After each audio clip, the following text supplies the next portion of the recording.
ఈరోజు 28 ఫిబ్రవరి మహానుభావుడు Williams Howe Elias Howe Germany దేశస్తున్నటువంటి అతను ఈరోజు పుట్టినరోజు. అతను పుట్టుకకు ఒక లెక్క ఉంది, పట్టుదలకు లక్ష్యం అతను పాడవాడు. పుట్టుకకు ఒక లెక్క ఉన్నది, పట్టుదలకు లక్ష్యమున్నది, సాధనే నీ ఊపిరై సాగిపోవాలి, ధైర్యమే నీ బలముగా గెలిచి తీరాలి, శిలా నీవే శిల్పి నీవే శిల్పం నీవే సృష్టిలో. మన పుట్టుక లెక్క ఉంటుంది. ప్రతి మనిషి ఒక పుట్టుక లెక్కతో ఉండాలి. ఏదైనా సాధించాలనేటువంటి ఒక హఠంతో ఎదురాలని చెప్పేసి అతను డిస్కషన్ చేసుకున్నాం. అతని విధంగా లేకుంటే 6 ఆకులు అలా కట్టుకొని జీవించేవారు.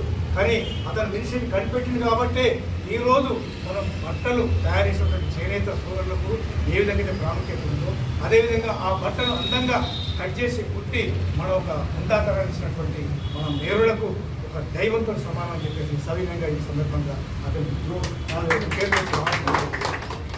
అదేవిధంగా నిజంగా ఈరోజు మిషన్ అనేది లేకపోతే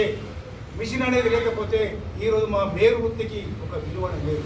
అతను మాకు కులదైవం అనుకుంటాను. కులదైవ దాసయ్య ఏ విధంగా అయితే మేము అనుకుంటున్నామో ఆ జర్మనీ దేశం అయినటువంటి ఆ విలియన్ హోవే కూడా మా కులదైవాన్ని భావిస్తాం. ఎందుకంటే మేరు పని అంటే పేదల పని, పేదల పని అంటే మేరు పని, మాకు అవినాభావ సంబంధం ఉంటుంది. కాబట్టి మీ అతనికి ఎప్పుడు కాదు ఎప్పటికి రుణపడి ఉంటానని చెప్పి సవినంగా ఈ సందర్భంగా తెలియజేస్తాడు.